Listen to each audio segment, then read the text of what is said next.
Shalom Bapak Ibu Saudara yang dikasihi Tuhan Yesus. Renungan firman Tuhan diambil dari kitab Rut pasal yang pertama ayat 1 dan 2. Demikian bunyinya.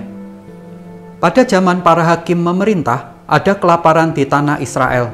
Lalu pergilah seorang dari Betlehem Yehuda beserta istrinya dan kedua anaknya laki-laki ke daerah Moab untuk menetap di sana sebagai orang asing.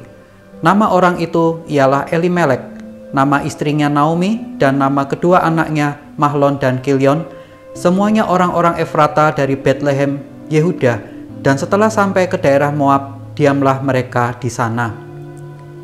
Bapak Ibu Saudara, di dalam perikop yang kita baca, disebutkan bangsa Israel sedang menghadapi bencana kelaparan. Dalam perjanjian lama, biasanya kalau ada bencana kelaparan atau bangsa Israel mengalami penindasan musuh, maka itu diakibatkan oleh karena ketidaktaatan, pemberontakan mereka kepada Tuhan sehingga mereka dihukum oleh Tuhan.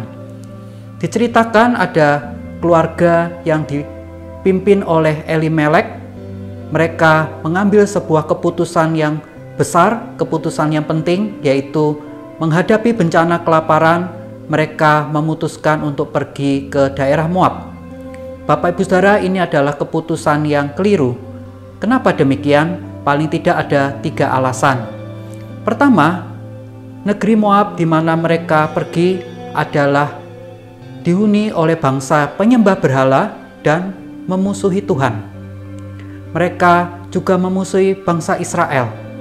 Yang kedua, Elimelek dan juga Naomi, dengan mereka pindah ke Moab, mereka tidak dapat lagi beribadah ke rumah Tuhan. Dan mereka juga kehilangan persekutuan dengan saudara-saudara seiman.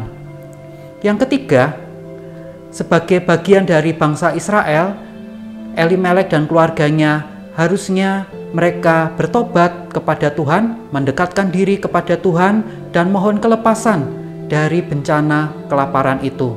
Tetapi mereka malah pergi menjauhi Tuhan, sang sumber berkat.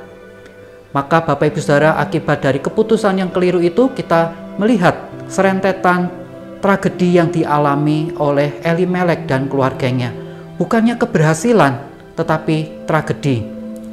Dalam ayat-ayat selanjutnya diceritakan bahwa Naomi kehilangan suaminya, Elimelek meninggal. Dan tidak hanya itu, anak laki-laki Mahlon dan Kilion juga ikut meninggal. Ini adalah suatu pukulan yang sangat berat bagi Naomi. Maka di sini kita dapat belajar satu hal yang penting. Ketika kita akan mengambil suatu keputusan yang penting, maka jangan terburu-buru. Kita harus minta pimpinan Tuhan. Bacalah Alkitab supaya kita mengetahui kehendak Tuhan melalui firman-Nya.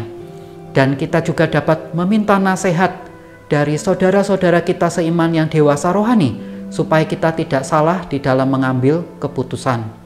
Amin. Mari kita berdoa. Bapa Surgawi, terima kasih untuk kebenaran firman-Mu. Tolonglah kami di dalam menghadapi kesulitan di dalam hidup ini, supaya kami tidak mengambil keputusan yang keliru.